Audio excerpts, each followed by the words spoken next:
right? So a relation is any subset of A cross B, and since A cross B has 2 raised to mn subsets, the number of relations are also 2 raised to m, correct? So let's consider some examples, some more examples. Okay. Example 1. So say set A is 1, 2, 3, 4, 5, and set B is 1, 2, 3, 4, and so on.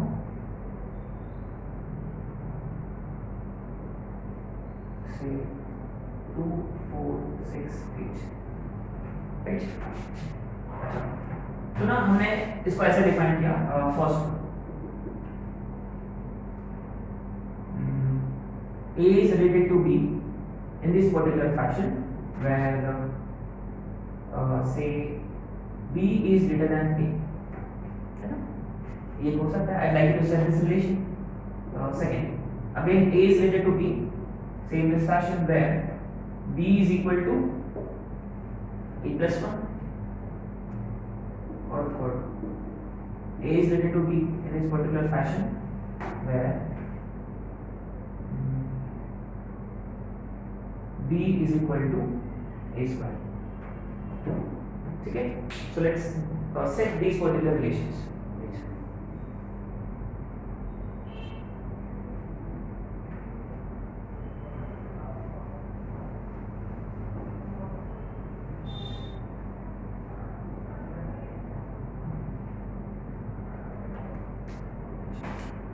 First, let's see first वाला relation आ गया. से इसको मैं अगर मैंने नाम दिया R1, है ना, R1, ठीक है, R1, R2, R3. अच्छा, what are all the elements present in relation R1? B should be greater than A, है ना. अच्छा, तो ना अगर मैंने पहले A को फिक्स कर लिया सेम, तो यहाँ क्या क्या एलिमेंट्स हो सकते हैं? 1,2, सिमिलरली 1,4, 1,6, 1,8 सारे आ गए. अच्छा, इसके बाद अगर यहाँ मैंने 2 फिक्स किया, 2,4, 2,6 एंड 2,8. अगर मैंने यहाँ 3 फिक्स किया, 3,4, 3,6 एंड 3,8. अगर मैंने यहाँ 4 फिक्स किया, 4,6 and 4,8, correct. And what is 5 वाले भी रहेंगे, 5,6 and 5,8.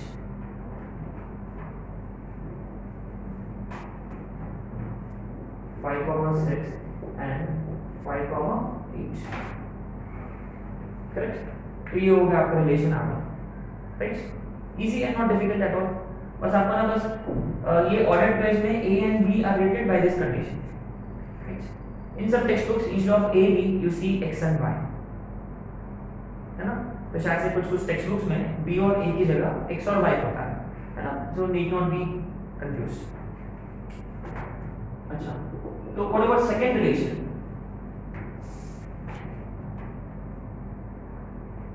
What about second relation? A relation B, उसमें क्या रिलेशन है कि B is A plus 1. अच्छा, अब now let's understand. अगर A 1 होता तो B कितना होगा? 2. वो है वहां? यस. तो अपन लेंगे 1 को. रिमेंबर वो B उसमें होना चाहिए. वी नॉट जस्ट राइट कि 1,2, 2,3, 3,4 ऐसे नहीं लिख सकते अपन, है ना. तो ना the other element should be present here. अच्छा, अगर मैंने A को 2 लिया तो B कितना होगा?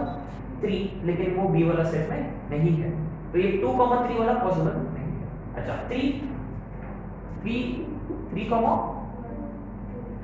प्लस 1 4, तो 4 है वहां. यस. और 4 पॉसिबल है क्या? नहीं, क्योंकि 4 प्लस 1 कितना होगा? 5. तो लेकिन B 5 नहीं हो सकता है because there is no B. अच्छा, 5,6, करेक्ट. अच्छा, ये हो गया R2. अच्छा, similarly third R3. What about R3? B is A square. अच्छा, if I put A is equal to 1, 1,1 possible नहीं. If I put A is equal to 2 possible है. Yes. 2,4. अच्छा, 3 तो 9 नहीं है, 4 16 वो भी नहीं है, यानी बाकी के पॉसिबल नहीं है, माने इसमें सिर्फ एक ही ऑर्डर पेयर है। Okay, isn't it? I mean, so anyway, so given two sets and given relation, it's pretty simple to find relation based on the given condition, है ना? अच्छा, तो इसमें वेरी वेरी इंटरेस्टिंग कि ये जो रिलेशन है कि look at the first elements, देखो इसमें 1 कवर्ड है, सेकंड रो में 2 कवर्ड है, थर्ड रो में 3 कवर्ड एंड फोर्थ रो में 4 एज वेल एज 5। अच्छा, what about second element? 2 is covered, 4 is covered, 6 and all of them are covered here, है ना? अच्छा, now let's look at the second relation. Second relation में look at the first ordered pairs के first elements 1 3 5, सिर्फ 1 3 और 5 ही covered है, माने बाकी के माने बेसिकली क्या है कि 2 has no relation with any person या any element with set B, है ना? बेचारा 2 रह गया। अच्छा, 3 का रिलेशन है किसी एलिमेंट के साथ, 5 है लेकिन 4 is left out again, so 2 and 4 are left out, और इसमें सिर्फ 2 का है बाकी है ना? तो बाकी तो कोई रिलेशन नहीं है। And from you can also think from set B point of view also, देखो 2 4 and 6, only 2 4 and 6 have relation, जैसे कि 8 इज नेग्लेक्टेड, और इसमें 2 6 and 8 are neglected, is it? तो ना आपके रिलेशन में I mean, it's not necessary कि all elements of set A are reflected here, या all elements of set B are reflected। हो सकता है कुछ एलिमेंट्स ही हो वहाँ, जैसे कि देखो इसमें सिर्फ ये तो सिंगलटन रिलेशन था, क्योंकि इस रिलेशन में सिर्फ एक ही ऑर्डर पेयर था, राइट? अच्छा, देखो I could have set another relation where there is empty set, मैंने रिलेशन एम्प्टी हो गया, है ना? तो बेसिकली क्या है कि रिलेशन में जो ऑर्डर्ड पेयर्स में जो फर्स्ट एलिमेंट्स जो होते हैं, now these are basically called as domain, यानी उस सेट को अपन बोलते हैं डोमेन। डोमेन का मतलब इनपुट, राइट? सो इस रिलेशन का जो इनपुट है, माने द ऑर्डर्ड पेयर का first element, so what are the ordered pair का फर्स्ट एलिमेंट्स हियर? 1 3 5, है ना? ये ऑर्डर्ड पेयर्स है। तो उसका मतलब ये रिलेशन का जो डोमेन है या इनपुट है 1 3 5, है ना? अच्छा, so you could see we have defined new terms, domain, and we will also be defining range। range का मतलब आउटपुट, जैसे कि अब देखो अगर इस रिलेशन में अगर आपका इनपुट है 1 तो आउटपुट क्या होगा 2, इसका मतलब माने it's like you see input is x and output is y। ये अपन कहाँ करते थे? अपन लीनियर इक्वेशन 2 वेरिएबल्स में, रिमेंबर? और जब ग्राफ प्लॉट करते हो, सॉल्यूशन फाइंड करते हो, we used to give some value of x and we used to find the value of y, isn't it? I mean it all makes sense now, correct? तो ये input है और ये output है। सो input को हमने नाम दिया डोमेन और आउटपुट को हमने नाम दिया रेंज, करेक्ट? सो कैसे डिफाइन करें? Let's define domain and range. आपको टाइटल डालना है domain and range.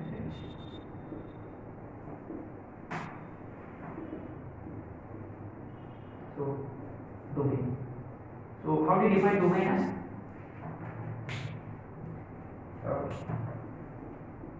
Set of first elements of ordered pairs in R.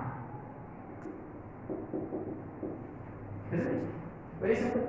The domain of a particular relation is set of first elements of ordered pairs in R. Yeah, set of first elements of ordered pairs in R. Yeah, of R, whatever. अच्छा, second is range.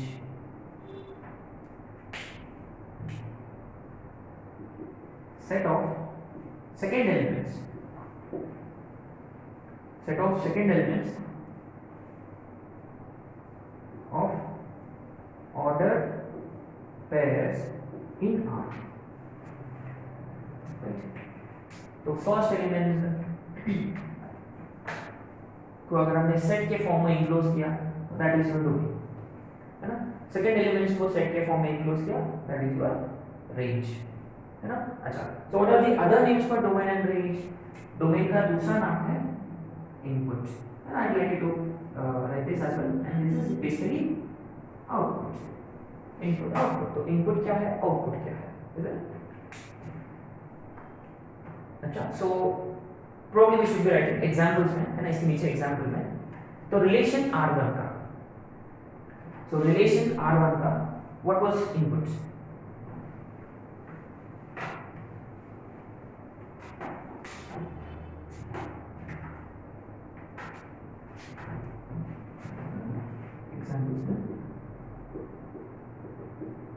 First, for relation R1, है ना,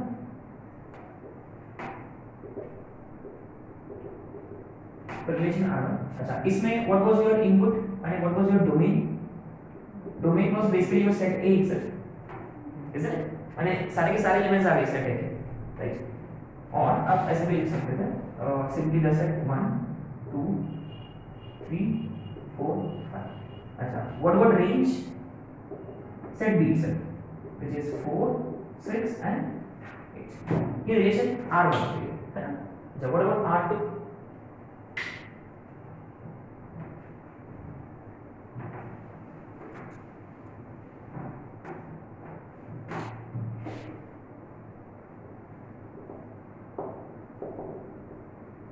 R2 के लिए what was domain?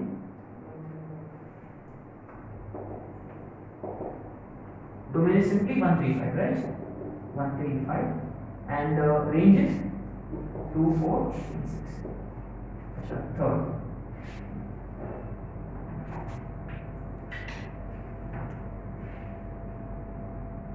for relation R3, what is domain and what is range? So for relation R3, domain is simply a singleton set, right? Range is also a singleton set, is it? अच्छा, so अब देखो, now one thing is pretty clear कि domain में all elements of set A may or may not reflect, may or may not be covered in relation, is it? अच्छा, इसका मतलब, और sometimes maybe सारे cover होंगे, sometimes quite a few, या sometimes very less, और sometimes nothing, ये भी तो possible है अगर empty relation है. अच्छा, तो can I say कि डोमेन और सेट ए के बीच में क्या रिलेशन होगा? Can we say that domain is always a subset of set A, है ना. So domain is always a subset of set A, and similarly range is always a subset of, ये तो pretty obvious है ना.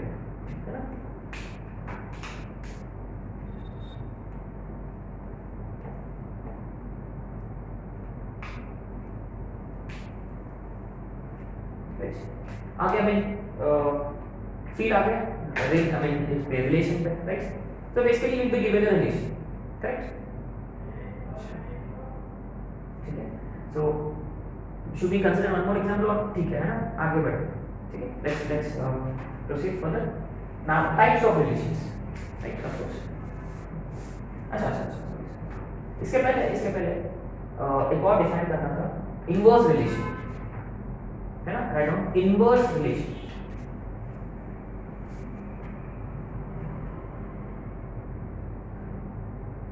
उसके bracket में लिखना है r पावर -1, r का पावर -1.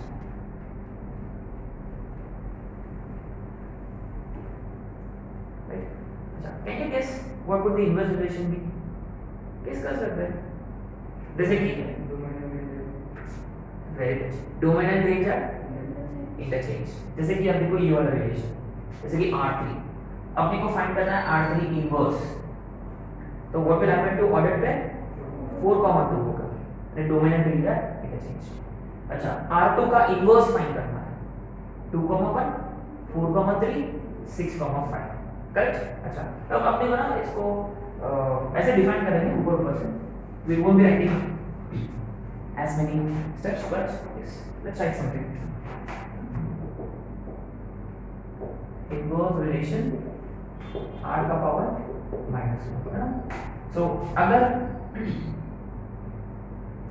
रिलेशन को हमने ऐसा डिफाइन किया, all ordered pairs a comma b satisfying these conditions, a belongs to a and B belongs to B, as well as A is related to B by this particular relation, correct?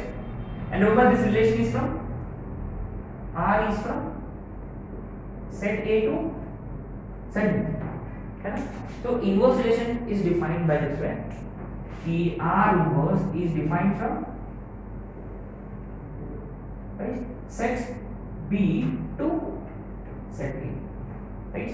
When if R is defined from A to B, R inverse is defined from B to A. उल्टा कर देंगे, इसको define कैसे करें? तो R inverse is set of A, sorry, set of B comma A, है ना, such that B belongs to B and A belongs to A, and we write it this way: A, sorry, B R inverse A, right? Anyway, understood. So अब क्या होगा कि I'm going to write a few steps here.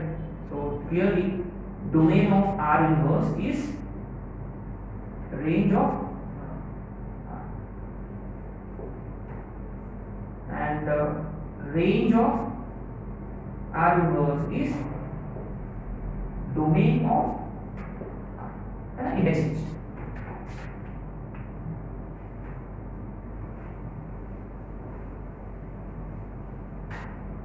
So ये दोनों examples दे सकते हैं, छोटे छोटे एग्जांपल्स. So obviously एग्जांपल में let's use the earlier ones. जैसे कि अपने को ना R2 इनवर्स फाइंड करना है. So what will it be? 2,1, 4,3 and 6,5, correct? And R3 inverse 4, number of elements तो उतने रहेंगे, बस order will be interchanged. So elements का place is interchanged.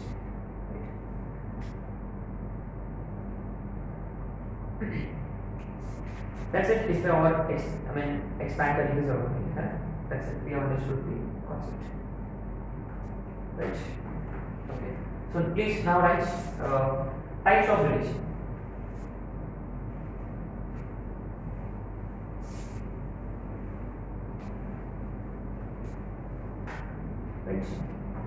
Right on. Types of relation. So we'll start with very silly one. First, empty relation.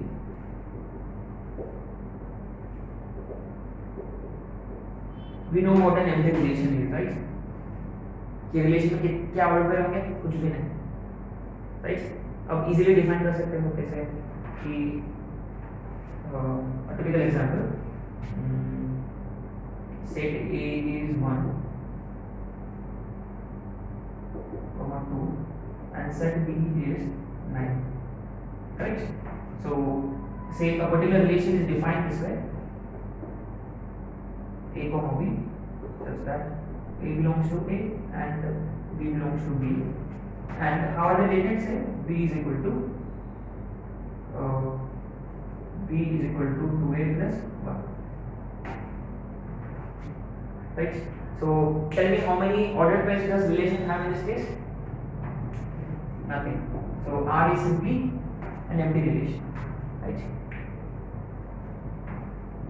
So अगर आपको define करना है, how can you define an empty relation from set A to set B, where no element in set A or none of the elements of set A are associated with set B, है ना? आप ऐसे लिख सकते हो, an empty relation from set A to B, or a relation from set A to set B is empty when none of the elements of set A are associated with elements of set B. None of the elements of set A are associated with elements of set B. Pretty obvious है, you might have understood already. अच्छा, second वाला universal relation.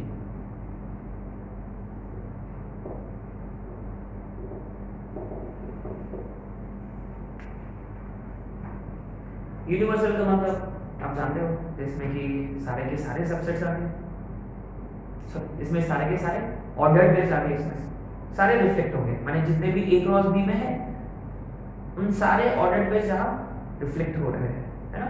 So basically a universal relation is a relation which is equal to A cross B, ऐसे है ना। तो A cross B के subsets में दो एक्सट्रीम केसेस, एक एम्प्टी वाला और दूसरा पूरा ए क्रॉस बी आ गया, है ना, एक्सट्रीम वाले केसेस।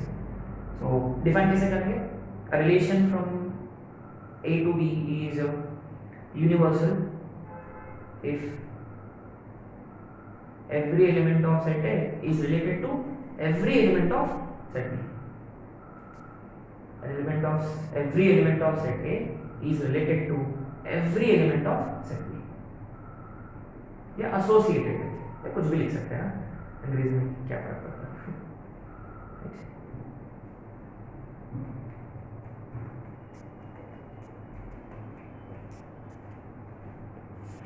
आगे है ना। अच्छा, तो anyway these two are the basic ones, given that we have defined. अब शुरू होगा, है ना, ये जो नेक्स्ट 3 डेफिनेशन या 4 डेफिनेशन जो है ये इस चैप्टर का लाइक यू नो हार्ट है, मैं हार्ट इन द सेंस की the most important, right. JW वालों का फेवरेट टॉपिक है ये, right. Third type which is reflexive relation, reflexive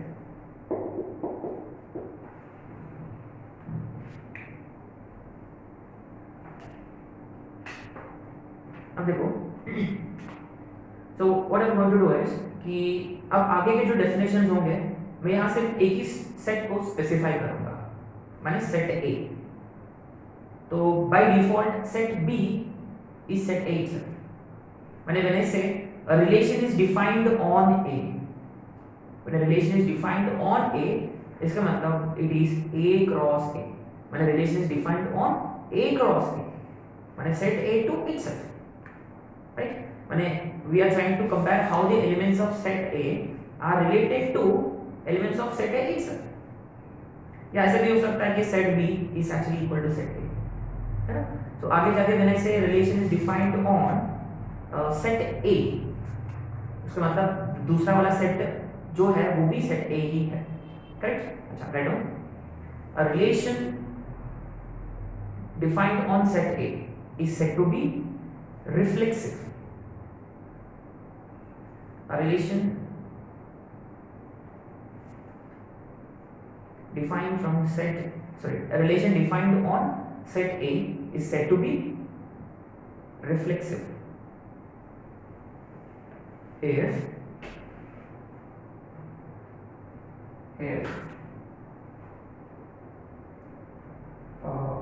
A is related to A, if A is related to A for all A belongs to A. Now this is very interesting, very interesting. माने every element of set A should be related to itself.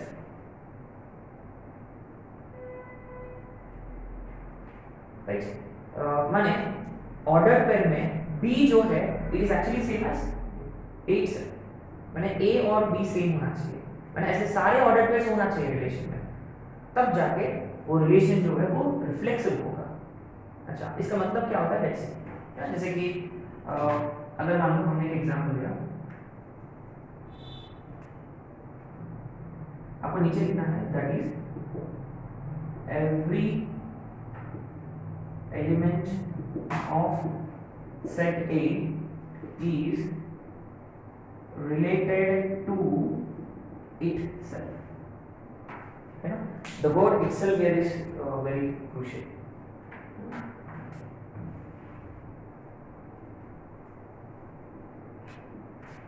Right? So now, एक simple example. Well, let's take very long examples. Right? अच्छा, first example. Say set A है 1 2 3, ठीक है। तो मैंने एक relation consider किया 1, 1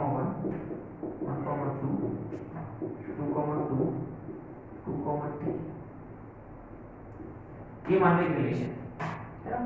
तो अगर मैंने क्वेश्चन पूछा कि ये रिलेशन रिफ्लेक्सिव है क्या, is this relation reflexive? So first thing, for relation to be reflexive, every element of set A should be related to itself. और इसका मतलब ये है कि उसमें ऐसे ऑर्डर पेयर्स होना चाहिए, सारे ऐसा ऑर्डर पेयर्स होना चाहिए where A, A ऐसा ऑर्डर पेयर्स होंगे इसमें, पक्का होना चाहिए। जैसे कि 1, 1 इसमें होना चाहिए। जैसे कि he said every element of set A is related to itself, should be related to itself. जैसे कि if you consider first element 1, it should be related to itself, यानी 1, 1 should be there है already। अच्छा 2, 2 should be present है। उसके बाद 3, 3 इसमें होना चाहिए, लेकिन वो है क्या यहाँ? नहीं। उसका मतलब R is not reflexive। तो अगर मैंने यहाँ ऐड किया 3, 3, will now this become reflexive? Yes, now we can say that therefore R is a reflexive relation। अच्छा आपने नोटिस किया कि what about the other order pairs? ये 1, 2, 2, 3 इससे कोई लेना देना नहीं है ना। तो रिलेशन में कैसे ऑर्डर पेयर्स होना चाहिए? A, A वाले, और वो सारे के सारे होना चाहिए। अगर एक भी मिसिंग है तो भी वो रिफ्लेक्सिव नहीं होगा, right? So for all A belongs to A, now this is also very important, right? For all, right? For every element of A, right, it should be related to itself. Right? So let's consider some more examples.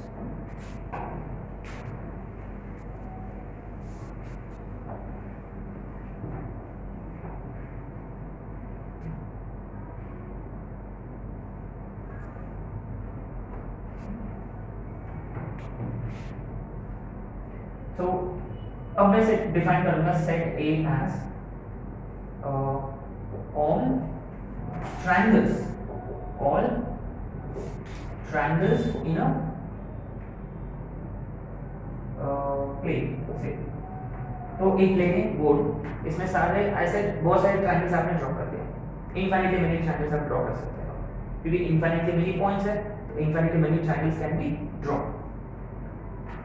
तो अब देखो यहाँ relation जो है, relation is a relation defined on set A is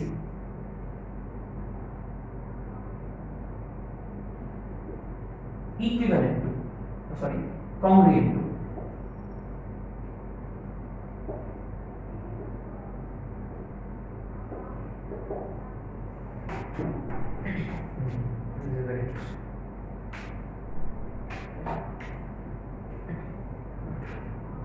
तो basically क्या है कि अच्छा first thing first again remember relation में ऑर्डर पेयर होता है A, B। यूजुअली अगर अपन दो सेट्स लिया सेट A सेट B, तो first element of set A will belong to set A, second element will belong to set B। But remember यहाँ हमने एक ही सेट यूज किया, सेट A itself, माने first set भी set A ही है और second set भी सेट A itself। उसके मतलब ऑर्डर पेयर में अभी भी A, B एलिमेंट्स होंगे। First element will be A, second element will be B। Now we need to understand कि A and B both belong to A, क्योंकि यहाँ एक ही सेट है अपने पास, है ना। अच्छा तो इसमें ना अभी ये रिलेशन है ना, तो इस रिलेशन में कैसे ऑर्डर पेयर्स होंगे, what order pairs would be present? कि अगर मान लो यहाँ ट्रायंगल है ऐसे डेल्टा, तो वी हैव इस ऑर्डर पेयर में ऑर्डर पेयर में होगा जैसे कि डेल्टा 1 एंड से delta 2 triangles. Of course relation के लिए ऑर्डर पेयर लगता है फर्स्ट केस में, सेकंड केस में, तो यहाँ ना अपने को दो ट्रायंगल्स की जरूरत पड़ेगा, right? Such that of course delta 1 and delta 2 both belong to set A, है ना। And how are they related? Delta 1 should be congruent to delta, है ना। देखो जो डिफाइन किया है इसका मतलब ये होता है, करेक्ट? सो रिलेशन में कैसे ऑर्डर पेयर्स होंगे कि माने यहाँ ऑर्डर पेयर्स में ना ट्रायंगल्स होंगे, एलिमेंट्स ऑफ ट्रायंगल्स, राइट? सो सिर्फ वही ऑर्डर पेयर्स होंगे where the two triangles are congruent to each other, है ना, राइट। अच्छा, अब देखो, अब अपने को चेक करना है कि whether this relation is reflexive or not, ये रिफ्लेक्सिव है कि नहीं, ये चेक करना है। अच्छा, तो व्हाट वी डू इज कि रिफ्लेक्सिव होने के लिए रिलेशन इसमें कैसे ऑर्डर पेयर्स होना चाहिए? यस, वो तो कोई भी ऑर्डर पेयर होगा। रिफ्लेक्सिव के लिए कैसे ऑर्डर पेयर चाहिए आपको? दोनों सही, वेरी गुड। ये देखो, an element is related to itself, माने दूसरा वाला जो एलिमेंट है it should be same as the first one, है ना। यहाँ डेल्टा 1 डेल्टा 2 देखो अलग-अलग ट्रायंगल्स है, they are two different triangles but they have to be congruent, तभी वो रिलेशन में होंगे, वो तो बेसिक कंडीशन है। लेकिन for it to be reflexive, ये रिफ्लेक्सिव होने के लिए ये दोनों सेम, और ऐसे सारे ट्रायंगल्स होना चाहिए इसमें। जैसे कि इसमें इनफाइनाइटली मेनी ट्रायंगल्स है, तो इसमें भी इनफाइनाइटली मेनी ऑर्डर पेयर्स होंगे। और इसमें कैसे ऑर्डर पेयर्स चाहिए अपने को ये रिफ्लेक्सिव होने के लिए? डेल्टा 1, डेल्टा 1 बने, या डेल्टा 2, डेल्टा 2, या डेल्टा 3, डेल्टा 3, ऐसे कितने ट्रायंगल्स है? Infinitely many. Now we need to understand whether delta 1, delta 1 triangles are possible और नॉट। तो इसमें डेल्टा 1, डेल्टा 1 ट्रायंगल होने के लिए delta 1 should be congruent to delta 1, है ना। क्योंकि अब देखो, maybe you are trying to maybe you are getting the concept now कि ये दोनों सेम होना चाहिए। अगर ये रिलेशन मेक सेंस, जैसे कि डेल्टा 2 को डेल्टा 1 से रिप्लेस किया हमने, माने 2, जैसे कि is a triangle congruent to itself, is it? Yes, उसका मतलब इसमें सारे डेल्टा 1, डेल्टा 1 वाले ऑर्डर पेयर्स होंगे, right? Can you say that? So clearly a triangle is congruent to itself. So therefore delta 1, delta 2, sorry delta 1, और ये just right delta, delta itself। आप ऐसे भी लिख सकते हो, है ना। एनी ट्रायंगल, आपने एनी ट्रायंगल ले लिया, राइट। अगर कोई भी ट्रायंगल ले लिया तो ना it is always related to itself, always.